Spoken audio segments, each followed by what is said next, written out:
దేశంలో లోక్సభ ఎన్నికలు చివరి అంకానికి చేరుకున్నాయి. ఇప్పటికే 6 విడతల్లో ఎన్నికలు జరిగాయి.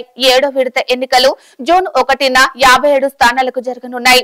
ఈ స్థానాలకు 902 మంది పోటీ పడుతున్నారు. చివరి దశ ఎన్నికలు ముగిసిన సాయంత్రమే ఎగ్జిట్ పోల్ ఫలితాలు వెల్లడయ్యే అవకాశం ఉంది. దేశంలో లోక్సభ ఎన్నికలతో పాటు ఆంధ్రప్రదేశ్, ఒడిశా, అరుణాచల్ ప్రదేశ్, సిక్కిం అసెంబ్లీ ఎన్నికలకు నోటిఫికేషన్ విడుదల చేసింది. యావత్ దేశం లోక్సభ ఎన్నికలతో పాటు అందరి దృష్టి ఆంధ్రప్రదేశ్ ఎన్నికల ఫలితాలపై ఉంది. ఎవరికి అంతుచిక్కని ఫలితాలతో ఏపీలోని అధికార వైసీపీ, విపక్ష టీడీపీ, బీజేపీ, జనసేన కూటమి ఎవరు గెలుపు తమదని ధైర్యంగా చెప్పుకోలేకపోతున్నారు. ఈ క్రమంలో ఎగ్జిట్ పోల్ ఫలితాల కోసం ఉత్కంఠగా ఎదురు చూస్తున్నాయి. అయితే ఇప్పటికే times now survey, Naganna survey ఫలితాల పేరిట సోషల్ మీడియాలో చక్కర్లు కొట్టాయి.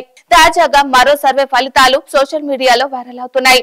ఏపీ ఎగ్జిట్ పోల్స్ పేరుతో ఇటీవల టైమ్స్ నౌ, నాగన్న ఫలితాల్లో వైరల్ కాగా, తాజాగా క్యూ ఇమేజ్ సర్వే సంస్థ చేసిన సర్వే ఫలితాల పేరుతో ఓ పీడీఎఫ్ ఫైల్ వైరల్ అవుతుంది. టైమ్స్ నౌ, నాగన్న సర్వే ఫలితాల తరహాలోనే క్యూ ఇమేజ్ సర్వే ఫలితాలు ఉన్నాయి. టైమ్స్ నౌ, నాగన్న సర్వే సంస్థలు ఏపీలో మరోమారు వైసీపీ అధికారంలోకి వస్తుందని తేల్చగా, తాజాగా క్యూ ఇమేజ్ సర్వే కూడా అదే తేల్చింది. క్యూ ఇమేజ్ సర్వే ప్రకారం ఏపీలో అధికార వైసీపీ 114 ఎమ్మెల్యే స్థానాలు గెలుస్తుందని తెలిపింది. టీడీపీ, బీజేపీ, జనసేన కూటమికి 38 సీట్లు వస్తాయని పేర్కొంది. ఎమ్మెల్యే స్థానాల్లో 23 చోట్ల వైసీపీ, కూటమి అభ్యర్థుల మధ్య గట్టి పోటీ ఉంటుందని తెలిపింది. ఇక లోక్సభ స్థానాల విషయానికి వస్తే మొత్తం 25 స్థానాల్లో అధికార వైసీపీ 21 స్థానాలు గెలుస్తుందని, కూటమికి కేవలం 3 స్థానాలే వస్తాయని తెలిపింది. ఒక ఎంపీ స్థానంలో ఇరుపక్షాల మధ్య గట్టి పోటీ ఉంటుందని పేర్కొంది.